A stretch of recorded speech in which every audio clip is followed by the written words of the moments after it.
Hello, good morning. My name is Beth Gibson.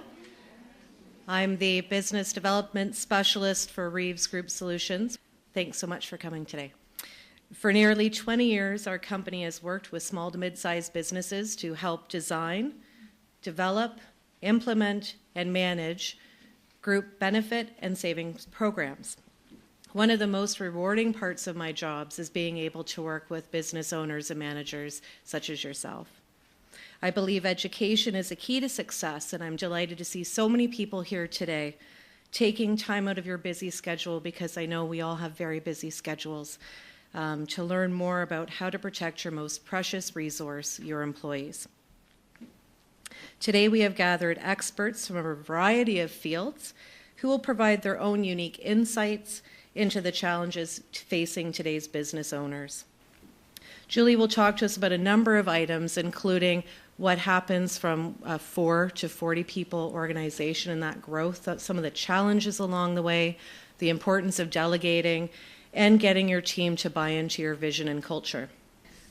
I'm pleased to introduce our keynote speaker, Julie Cole. Julie is a mother of 6 and co-founding vice president of Mabel's Labels, the leading provider of labels for kids, for the stuff kids lose. Please join me in welcoming Julie.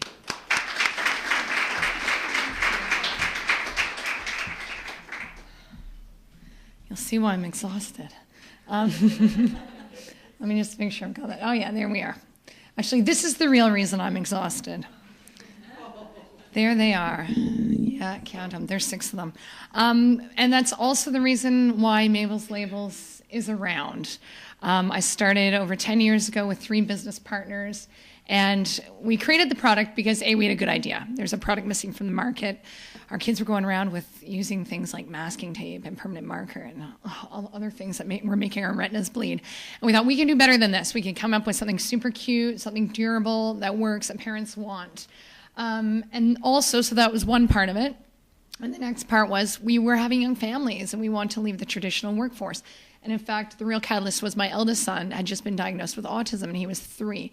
And I knew that at that point that I needed to focus on advocacy, on education, and but the idea of not working, like staying home with them all the time, was enough to make me break out into hives. So we all know working's easier. There's the secret. So I said to the gals, I'm like, guys, we've had this idea. What do you think? Now's the time to do it. And everybody said, yeah, let's do it. So there we are. And funnily, I've actually got Cynthia here. Cynthia's my sister and business partner. And the other 2 are friends of ours from university who went on and married people in our family. Our one friend, Julie Ellis, married our brother. And Trisha Mumby, with the bright red lips, I was at Dawn at University of Waterloo, and she was one of my frosh. And then we became friends. And she married my uncle. I have a young uncle. Not like an old guy uncle, young uncle. So now she's my aunt. She was my frosh, and now she's my aunt. So that makes the 4 of us. And everybody comes from very different background. I had a legal background. Cynthia was a teacher. Ellis was in finances. She was a financial planner. And Mumby was a graphics manager. So it was kind of nice bringing all of those different skills to the table. So there's us at the beginning. We were in Cynthia's basement on Florence Street in 2002, working long hours, hot nights in that basement, till 2 a.m., then going home and getting up with kids at 6 a.m. I always tell this story about how we couldn't afford to build a website, so we had some nerd friends from Waterloo do it for us. And we didn't have any money, but we did have a foosball table that they had their eyes on. So they did our website. We gave them the foosball table. We outgrew that basement, and in our entrepreneurial wisdom, rather than going and getting a commercial space, we told Sis to buy a bigger house with a bigger basement, which she did. She even listened to us. Weird, eh? So then we moved to Aberdeen, and we thought we'd be in Aberdeen for 5 years. We were there for 2 years, and now we are in our current location, which is on Chatham Street. We have 14,000 square feet. Production facility, the production gets done there, office space. It's a really fun headquarters, actually. Come by for a visit sometime. And employees, that was something new and interesting and something we didn't know anything about. We had that moment probably in about 2007 when we said, oh, do you know anything about HR? No, do you know anything about HR? Yeah, I think all entrepreneurs have that moment. We had it, so that was us in 2007, and this is us today. So, yeah, we had to learn quickly. And we also had to hire. We had to make some hires. We had to fill those gaps. So we have grown, and what fun we've had along the way. And along the way, we've done some stuff right. We've shared our story. We've used social media. We've got media love, celeb love, business words, and innovation. Most of all, we're relatable to our market. We're four moms who are just trying to get through the day without smelling like baby vomit. People relate to us. Our customers are moms. They get it. It's very appealing. We're very appealing to them. And so we've used that to our advantage. We know that moms want to purchase things that they hear through word of mouth. We know that, at the soccer game or at the school drop-off, it's like, oh, what do you like? What product? What kind of stroller is that? Oh, do you like that diaper bag? These are the things we talk about. We talk about products we love like it's our job. And we talk about products we hate like it's our job. So you want to get in with the moms if they're your audience. So social media was huge for us because that's where all the moms are. They're all blogging on Facebook, wherever, and that is a word-of-mouth vehicle. So we jumped on that early and started doing blogger outreach. Our Facebook fans, we've got 70,000 Facebook fans, very strong community. If I posted right now, somebody's pregnant in the business and doesn't know what to name the baby, what should they name it? We'd have like 500 responses within the hour of baby name suggestions. And that's what building community is about. Celeb love, it's important to people. Look, there I am with that Sex and the City girl. Chris, see that? Oh, yeah. They keep in touch with celeb moms are a big thing right now, and they like to buy what the celeb moms are buying. So it's great when we get hit or we get a hit in People magazine, and that stuff does happen. It's great. Awards are great too. It adds credibility, gives you media attention, it raises your profile, it connects you with other entrepreneurs. You heard some of the awards we had. The thing that I love about it is that it can position you as an expert. So, you just get on the Rolodex of people. Like, for instance, I had a good day this week. By 9 o'clock a.m. on Tuesday, I'd been booked for City Lime, I'd been booked for Breakfast Television, and I'd had an email from Arlene Dickinson wanting to interview me for her next book. And so I think that is something, because people always wonder about the value of awards. I think it does raise your profile, and it makes people reach out to you, and then that gives you a great way to expose your product and your brand without actually having to pay advertising dollars, which people don't necessarily trust anyways. Testimonial. Innovation. So, we were online for 10 years. As you can see there, we've just launched our right-away labels. That was scary. We're in retail now. We never did retail. We did online. We know online. But we knew that we were missing out on a piece of the market, those people who still won't put their credit cards into that crazy computer. And also it gave us a chance, if somebody called us at the last minute and said, oh, my kid's leaving for camp tomorrow, I need my labels, we can now say, you can pop into Target US or Walmart Canada and pick up some right-of-ways. So that was big and scary. Retail is a whole other beast and a lot to learn, but you have to stay innovative. As soon as you stop innovating, you're dead. We've had challenges. The 4 business partners has been great. As I said, skill sets, but also we get lots of feisty conversation around that boardroom table. And we're also related, so we need to make sure when we walk out of that boardroom table, we're saying, you're still bringing the turkey for Thanksgiving, right? Or you're taking the kids to the dance recital tomorrow night, or have you booked the cottage this weekend? We want to come too. Is that cool? Because we all own a cottage together too. We're good communicators, but we've learned a lot around communication. Our size is funny. I'm sure a lot of you can understand that. For instance, we've got 40 employees. So feel sorry for our HR person. One HR person who has to roll up her sleeves and write policy things and tweak this. And then she's got to headhunt basically executive director positions. So the range of jobs that everyone has to do is quite extensive. And that can be a little bit of a turnoff. Some people love to be a generalist and take on these things, but it can be a funny number to work with, for sure. And also, we've grown, right? So there are people with us from the beginning, and we used to make decisions sitting around the couch in Cynthia's basement. And now they're kind of like, oh, you guys are in the boardroom a lot. We don't see you much. And things have changed. It changes things. And some of your employees are going to love that. And they're going to be like, wow, this is awesome. I was there from the beginning. And some people, they're going to be like, too much change. I'm not good with that. I'm going to go, and you're going to part ways. That's okay. Our product is awesome. And the key to our success is that it's personalized. Parents are loving personalized things. But I can tell you, there are many times we've said, boy, it'd be nice to be able to pull something off the shelf right now and just put it in an envelope and ship it out, because our customers order online, and within 24 hours it's out the door.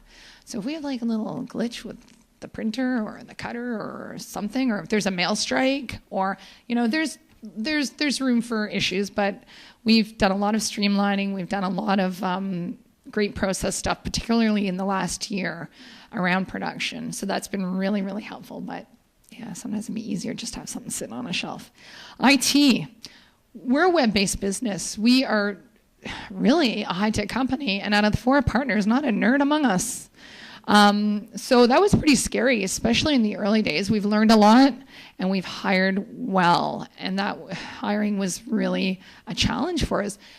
We pulled in a company that had some expertise because we wanted to make sure, because like quite literally, we could say, oh, can you do this? Can you do this? And an IT guy could say to us, yeah, that'll take me 3 hours, or that'll take me 30 days. We'd be like, okay. Like, we don't know, right? So again, when you're making hires, or when you have gaps, you gotta fill them. Okay, so here I'm gonna talk about a few HRE things. I'm giving Cynthia full-on permission to jump in and fill the gaps, because it's actually more her specialty, but I'm the chit-chatty one. So you guys know this, a lot of you are entrepreneurs. Attracting the talent and the caliber you want is key. And if we had unlimited resources to pay them that and to attract those people, that would be great. But sometimes for small and mid-sized companies, that's just not a reality. So we had to get really creative and strategize around how can we pull in amazing talent and want them to be here, and compensate them fairly and effectively without breaking the bank and keeping that bottom dollar. I think benefits was a great one for us. We very early got into offering benefits, and that was really important. The other thing that we started early on is profit sharing. And I know a lot of companies are a little unsure about that. For us, it's worked well, but we've done a lot of learning along the way as well. We just feel like it challenges people to feel empowered, that they can make change, that they can make contributions, and that they're recognized, and that every person is a part of the bigger picture at Mabel's, and they can all help us reach our goals. Now, you have to obviously be really transparent about your goals. You have to be very transparent about your numbers. Like their profit share depends on it.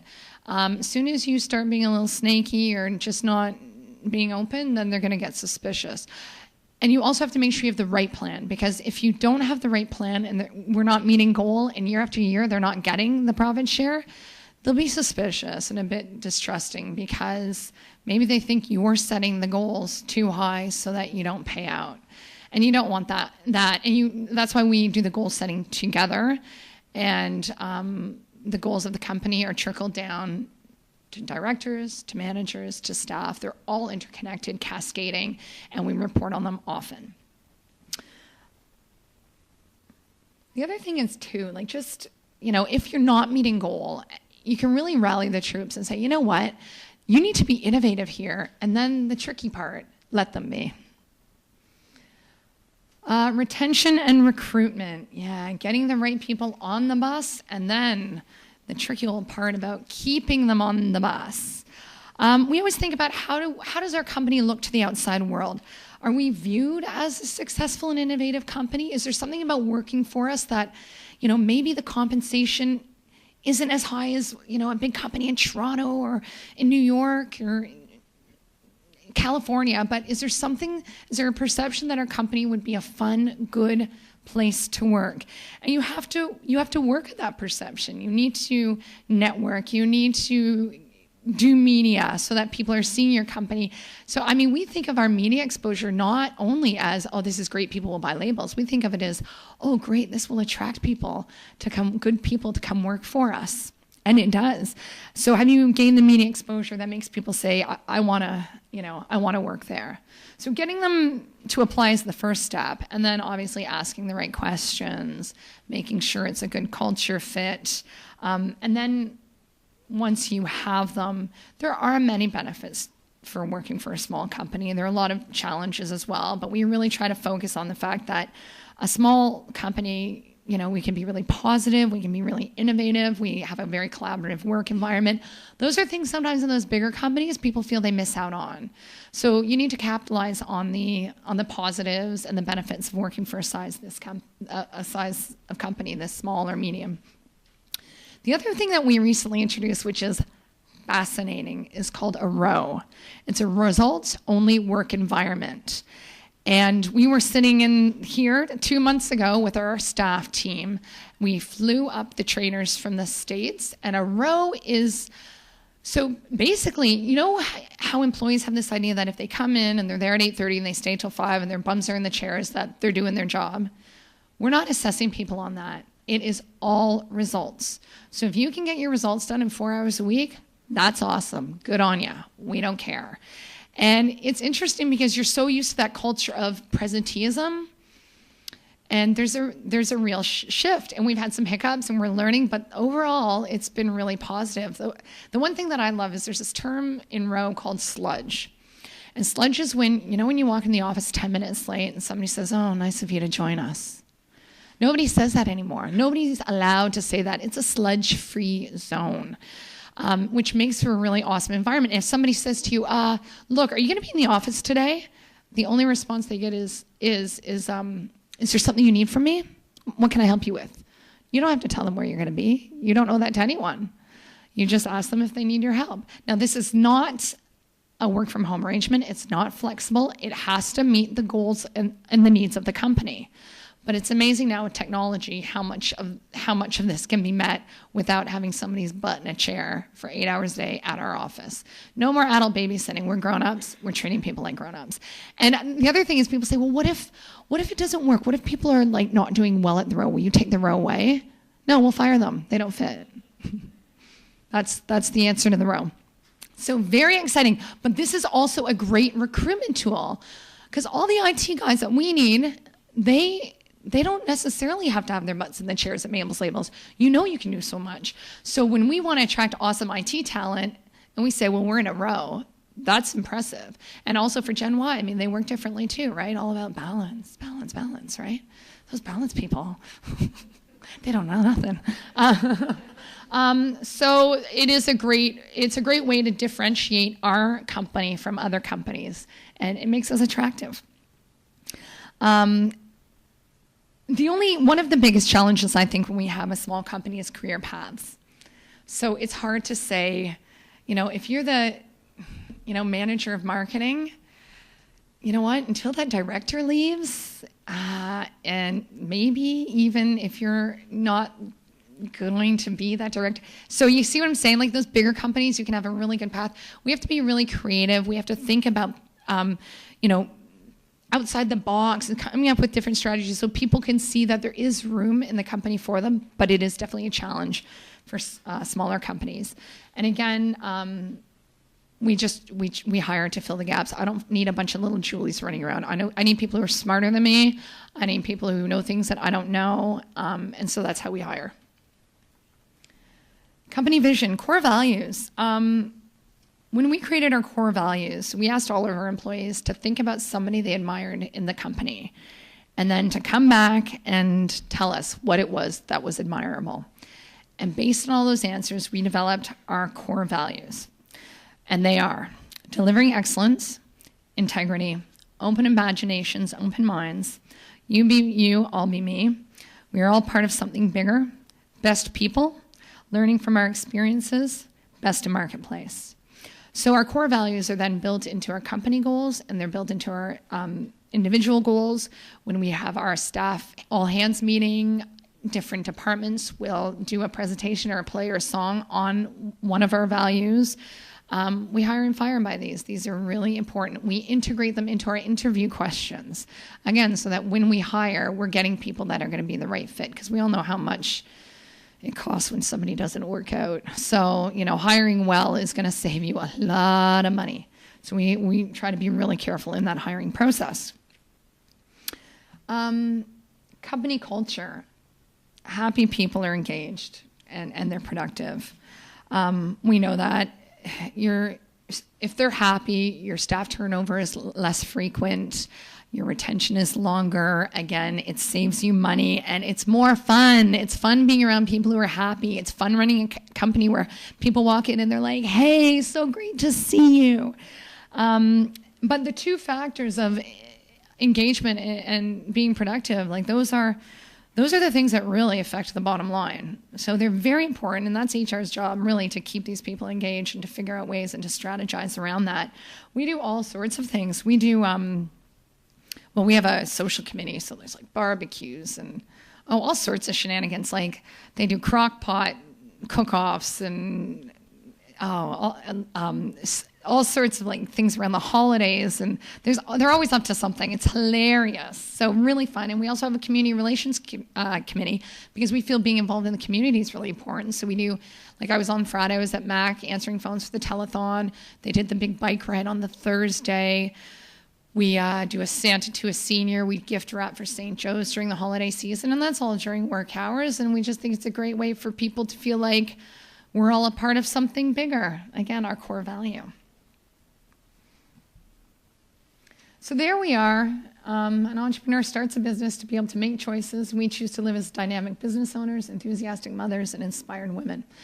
And it's a lifestyle I highly recommend.